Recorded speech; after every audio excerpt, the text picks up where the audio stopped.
আজ ছিল আমার মায়ের জন্মদিন, তাই 12টার সময় দিদি রান্না একটা ছোট্ট কেক দিয়ে পাখি তার দিদুকে কেক খাইয়ে দিল রাত 12টা বাজতেই।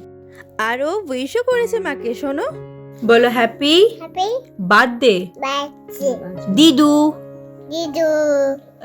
সকালে গিয়েছিলাম আমরা সিদ্ধেশ্বরী হবিবপুরের মন্দিরে, পুজো দিয়ে এসে মাকে প্রসাদ তো খাইয়েছি, কিন্তু সেটার আর ক্লিপস নেওয়া হয়নি। দুপুরের রান্না বান্না সব কমপ্লিট করে মাকে যখন খেতে বসে জিজ্ঞাসা করলাম, মা তোমার কেমন লাগছে জিজ্ঞাসা করো, মা তো লজ্জাতেই অস্থির, কি বলবে। আর দিদি তার মধ্যে আবার হাতটাকে মাইক্রোফোনের মতো ধরে নিয়েছে।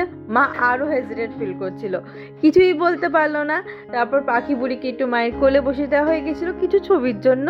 তারপর আমরা সবাই এক এক করে ছবি তুলে নিয়েছি, দিদি, পাখি, মায়ের দু জামাই। তারপর সবাই মিলে মাকে এক এক করে আমরা খাইয়ে দিলাম দই আর মায়ের প্রিয় মিষ্টি। তারপর খাওয়ালো ভাইয়া, তারপরে রিতেশ, তারপরে আমি। কিন্তু এরা কেন জানি না আমার ক্লিপসটা নিতেই ভুলে গেছে। যাই হোক, এরপরে আমরা মাকে ছেড়ে দিয়েছিলাম খেতে বসতে। তারপর আমরা আমাদের লাঞ্চটা কমপ্লিট করে নিয়েছিলাম।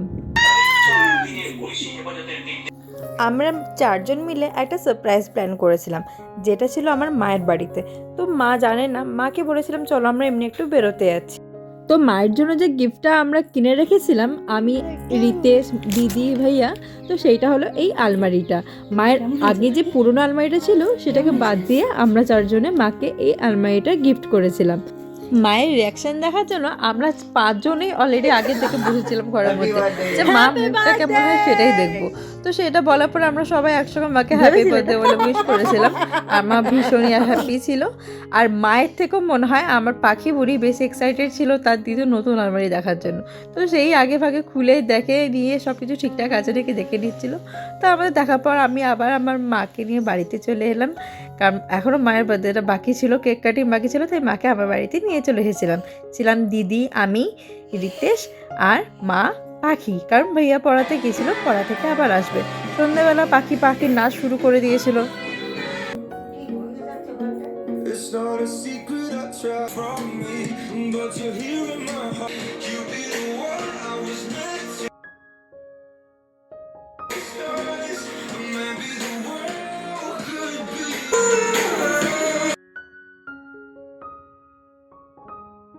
তারপরেই ছিল কেক কাটিংয়ের পালা। ব্যাস, কেক দেখেই তো পাখি শুরু। কেক দেখে নেওয়ার পরেই একদম পাখির নাচ বন্ধ, একদম লাফিয়ে উঠে পড়েছিল দিদুর কোলে। আর তো কোনো কথাই নেই। এবার দিদুর থেকে বেশি ও ছিল ওয়েট করে যে ও কখন কেকটা কাটা হলে খাবে। ওরা মানে ধৈর্যর বাঁধ ভেঙে আসছিল, মাকে ফু দেওয়ার অপেক্ষায় ছিল। ব্যাস, এবার টানাটানি ছুরি নিয়ে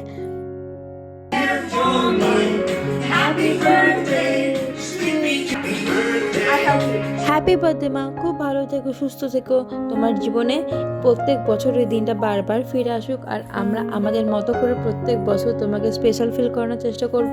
জানি না তোমাকে কতটা হ্যাপি করতে পারি, বাট আমরা আমাদের সবটুকু দিয়ে চেষ্টা করি যাতে তুমি খুব স্পেশাল ফিল করো। মায়েদের ঋণ তো কখনো শোধ করা যায় না, আর আমরা কখনো শোধ করতেও চাই না। শুধু এইটুকুই চাই, সবাই মিলে যেন খুব আনন্দে থাকি, তুমি যেন খুব ভালো থাকো, তুমি সুস্থ থাকো।